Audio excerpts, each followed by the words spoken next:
Hello, hi guys. Welcome to my boudoir. I don't think I've ever made a video in here, but I'm just gonna give you. It's on my. I don't think anything changed. I think a few pillows. I've changed out a few pillows, but this is it. I love my chandelier. I love this one. This is my favorite, and that's it. My bed is very high, so I have to use a tippy toe steep to get on it. But anyway,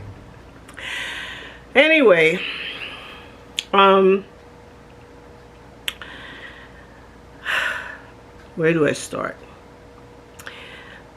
Before I start this video, I want to ask everyone, I love the comments, but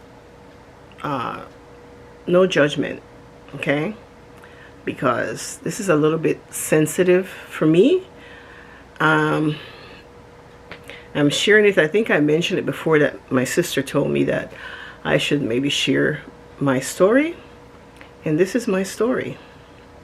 Anyway, I'll start with, how do I start? I was in Panama then. I was 18 years old, and I was on a boat ride with my mother and my stepfather. They have boat rides like that all the time, and it goes through the canal, and music and dance, and you just have fun. So I was there with my parents, and I saw this very handsome man, and I whispered to my sister, the one that passed. I said, "Look at that guy, he's fine." And I was like, okay. I was like looking at him. Unbeknown to me, he spotted me also. This is what he told me later. And he said to his friend, he was there with a bunch of friends, and he said, "I'm going to go talk to that girl." And they said, "You don't stand a chance in hell with her." I don't know why, but anyway, he say that, and he came over and he talked. Oh, they bet him $5 that I would not give him the time of day. He won the $5. He won. So he came over and talked to me and asked me to dance, and I danced with him, and we exchanged.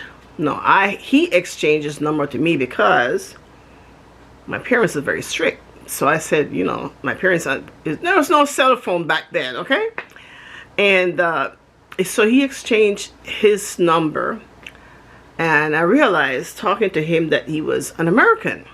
He was in the military. The military base used to be stationed in Panama back then. So he was stationed in Panama. And he gave me his number, and I said, okay, I'll call it. I call him, and we talk open, conversation, and he came to visit me in my town. We lived also in the canal zone. He lived on the military side, and we were in the civilian. So he came to visit me in my town, and I was, I would lie to my mother.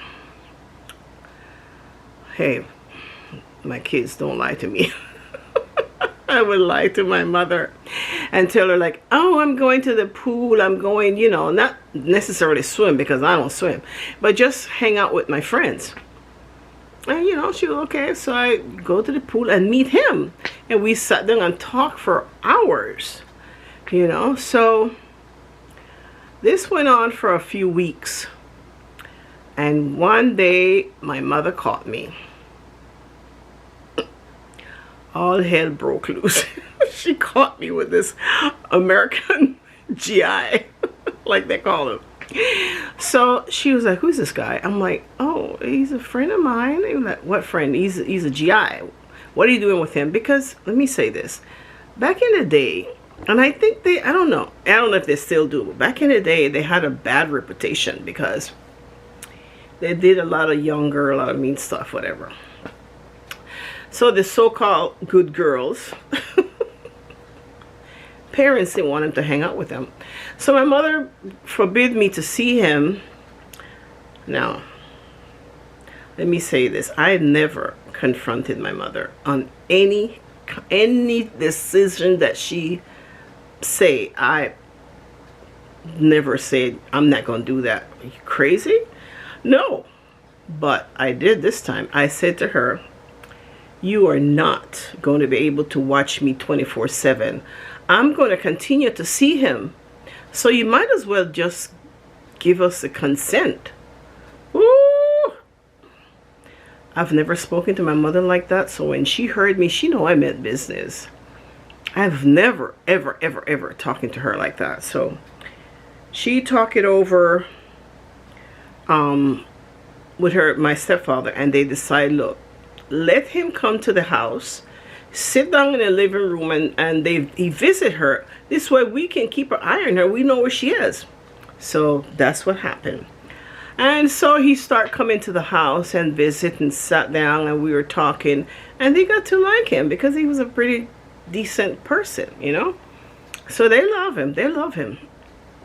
After that, a year later, we got married. Okay.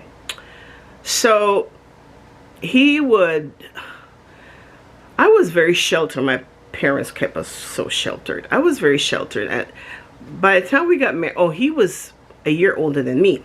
So we got married I was 19, he was 20.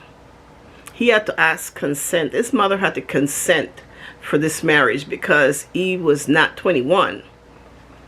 Anyway, I don't know if they do like that in the military anymore, but back then that's the way they did it. So his mother, you know, signed whatever she needed to sign so he could get married.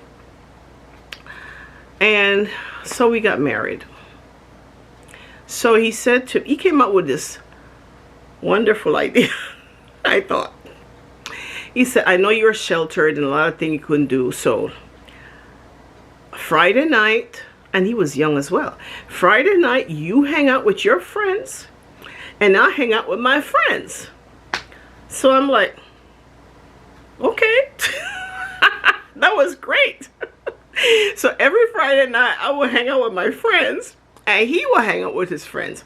And sometimes we meet up at the same place. So we meet up the same place, and my friend said, hey, there's your husband. I go, really? Where is he? He's right there. I said, okay, let's go to another let's go to another club. So we go, me and my friends, my girlfriends, we would go someplace else. And his friend says like, man, your wife just left. So he, you know, that went on for a month. And then he saw me, you know, he said, this is not going to work. You're having too much fun. This is not going to work. We're going to hang out together. So we started hanging out because he agreed that Friday was my night, his night, and then Saturday we get together. Well, after a month, he's like, I don't think I want you hanging out. No, you know. So anyway, well, okay. Well, we were still having fun. So, I mean, I didn't really care because we were young and we were partying a lot, you know. And so we got married, and 3 years into our marriage, I noticed my husband changing. I didn't know what was wrong. I keep asking him, what is wrong? What is wrong? What is wrong? And he would say, don't worry about it. Don't worry about it. Don't worry about it. Couldn't. But it got so strange, the stuff that he was saying and the stuff that he was doing. I don't want to get into that. But it got strange enough that I went to his commander and I explained to him everything. I said, something is not right with my husband. He's doing this, he's doing that, he is saying this and he's saying that. I don't think it makes any sense. So something is not right. Unbeknown to me, the commander sent and called him. I did not know that. Next thing, I'm looking, the door opened and my husband walked in, and I was like, what the heck is he doing here? Because I did not know the commander sent and called for him. And he came, and the commander told him to sit down. He sat and he told him everything that I said. Everything that I said. Word for word for word for word. I was in shock. I didn't believe, how could he handle this like this?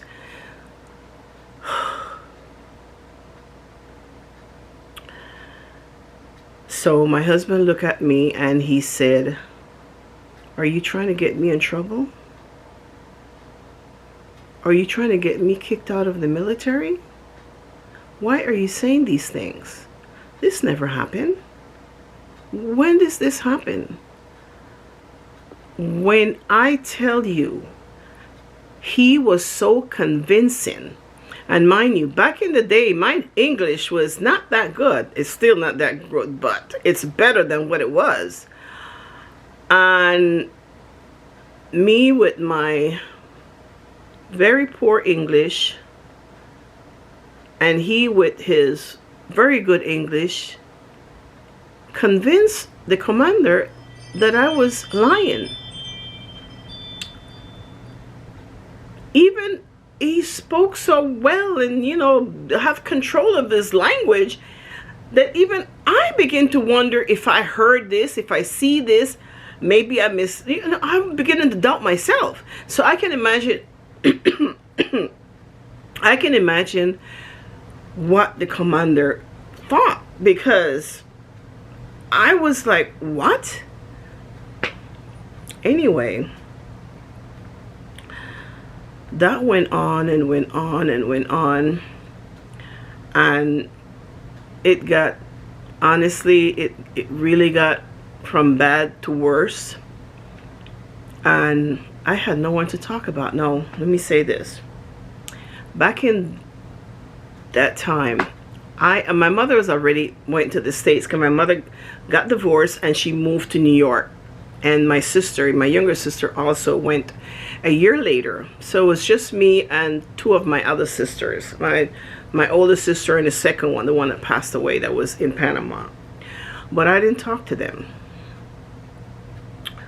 All this stuff that I was going through with my husband, and I knew something was not right, I did not talk to anybody about it. My father was there. I could not talk. I don't know why. I just kept everything to myself. Okay, so he got his orders to leave Panama, and he was going to get stationed in Las Vegas. And so he said to me, why don't you go visit your mom and then meet me in Vegas? Once I get settled, then you come to Vegas. I said, okay. I wanted to see my mom anyway. And so I left Panama to New York on the July 27 or 28, something like that. 27, I think. And so I went to New York, you know, visit with my mom. I did not like New York. I was like, well, this is, it was nothing. I did not like New York at all. Brooklyn. I did not like Brooklyn. I like Manhattan. I didn't like Brooklyn.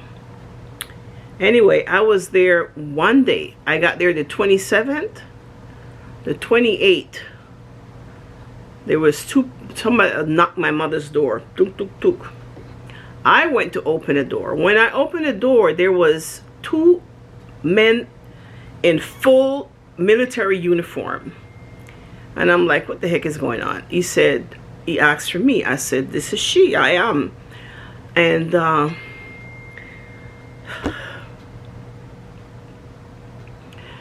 He said, your husband went over the bridge, and they didn't say that he was dead. They said that we are still looking for the body. So after that, he said, I said, my husband, what do you mean my husband went over the bridge? He said there was 2 military policemen saw him climbing over the bridge, and this is a 100 feet down bridge. It's in Panama. It's called Puente de las Americas, and he went over. The policemen saw him on the bridge, and they got out to stop him, and they said he got away from them. He was so strong. I'm looking, I'm like, what? After that, I don't know if I scream out or what, but my mother came running to the door, and they were talking to her, and they were talking, but I couldn't hear them. I couldn't hear them. I didn't believe them, one. I didn't believe them because my husband, we talk about a lot of stuff. And he never, ever, ever, ever talked about taking his life. And I didn't believe them. I thought, how do they know it's him? I mean, unless they know him personally. That's my thought. How do you know that? But I didn't. And there is when I just became numb. I didn't believe it. I keep dreaming that it was fake, and he came to me and he says, are you kidding? I would have the same dream. Are you kidding? I would never take my life. And I go, oh no, it's impossible. It's not him. So they found his body 3 days later, and they were gonna, ship it to the US, brought it. And his mother asked me, because it was going to take him to a military cemetery, and his mother asked me, they have a family plot, and if we just allow him to be buried there. And I said, okay, that's fine. So my mother and my younger sister, we went to Tennessee for the funeral. When I tell you there was no tears coming from me, because I couldn't believe it. There were no tears. None. Other than when I saw them and they gave me that news. But anyway, I went to Tennessee, and his mother and I went to the funeral home, and I saw the casket and it was open.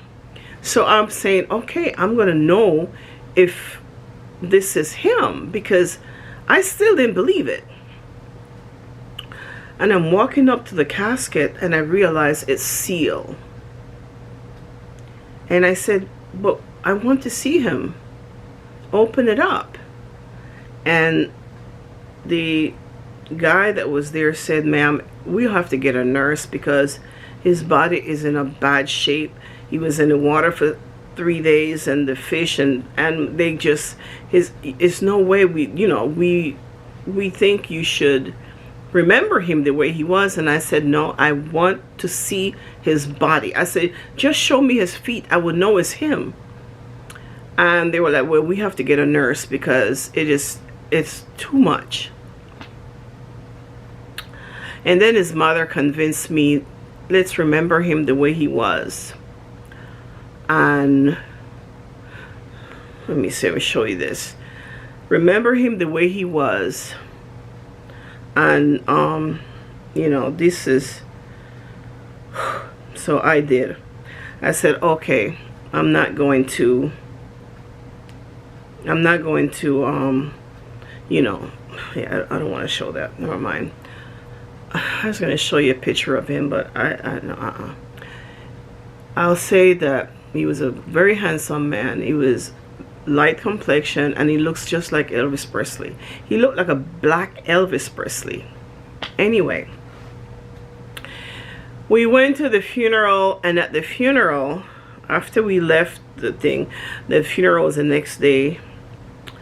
And when I went to the funeral, mind you, I don't know if I was in shock, but I didn't believe it. And I look at they have the military funeral, and I'm numb. I'm standing there. I'm no emotion, no tears, nothing. And I look at his mother, and she is, they're holding her up, and the sisters and everybody is, and me, I am motionless, nothing. So much so that I kind of look, and people were looking at me like, wow, this is a wife. She's not even crying. And I tried to make the tears come down. I had no tears. I had absolutely no tears. And I'm thinking, this is not real. This is not real. So why am I crying? This is not real. I was in total denial and keeping everything to myself, not discussing anything with anybody. They want to talk about it. My mother tried to, I won't talk. I said, I don't want to talk about it. I wouldn't talk about it. So the funeral passed. After the funeral, we went back to the church, and they had a feast, and that was also kind of surprise, because at least we never used to do it back home. When somebody died, you have a big spread and food, everything. And so I was kind of surprised about that, because I'm saying, everybody that was crying at the funeral, now they're eating and laughing. What is up with that? I was like, I couldn't even eat. I was just numb. I can't explain how I felt. Excuse me. But I had my face was, no reaction was coming from me. I didn't smile. I was just, the whole time I was there, I'm thinking, he's gonna pop up and say this is a joke. He's gonna, there's no way this is true.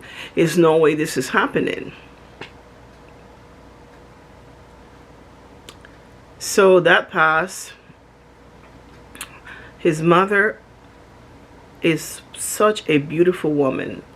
I love her so much, and I felt the love that she gave me. I felt it. This whole family. And I used to go, I went back to New York, and I would go back every summer. I would go and spend time with them, because one, I would be in his room and in his bed.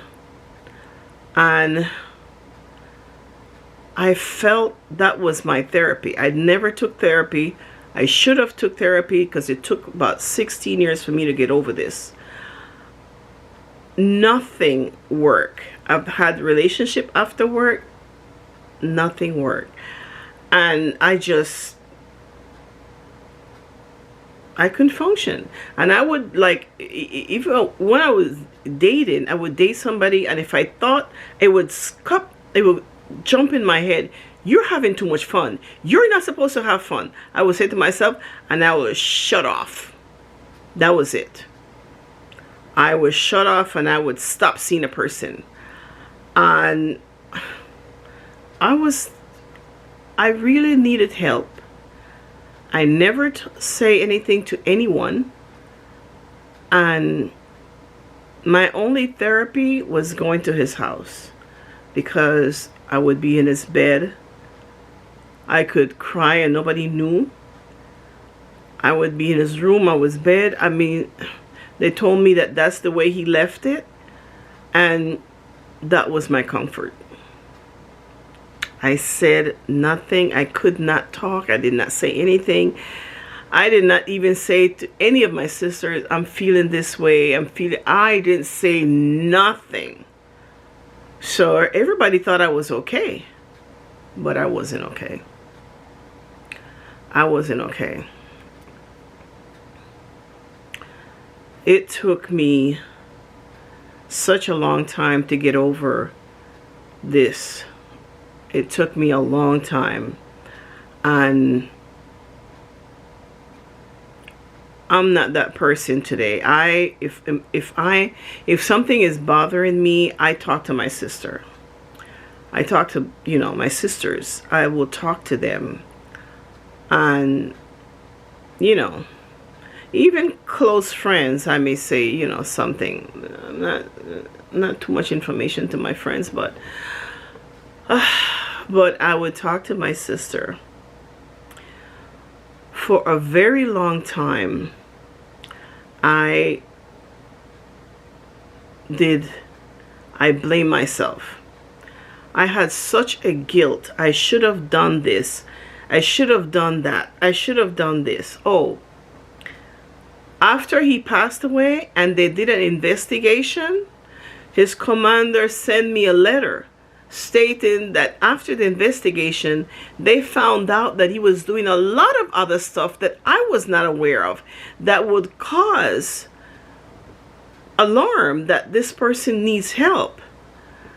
And he's telling me after the fact that he investigated after, and this is, he was doing this and he was doing that. I was not aware of that. But when I went for help to him, he did not help me. And he did not believe me. He did absolutely nothing about it. So I was like, why are you sending me this letter? I ripped that stuff up so quick. I'm like, and I continue years to go to his family. One, they never asked me how it happened. I was surprised about that, but I was happy about it.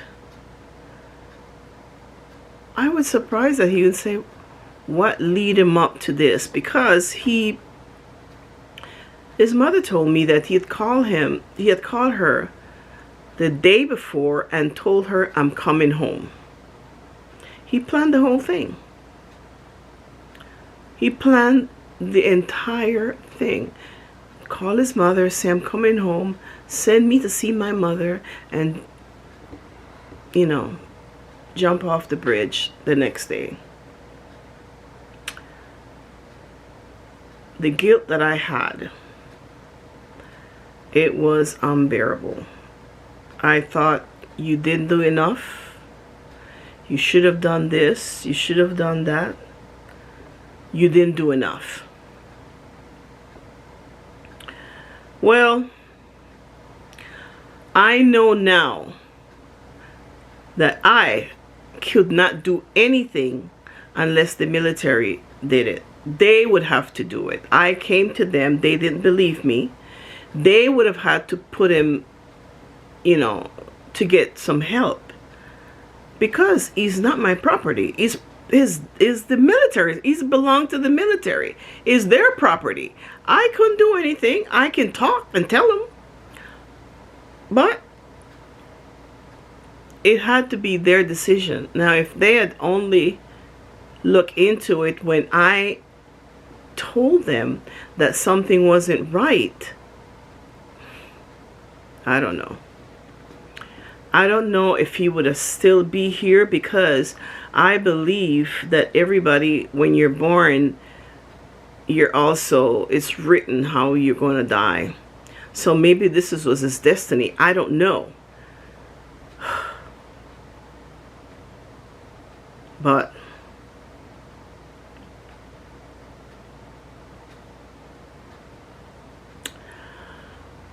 yeah.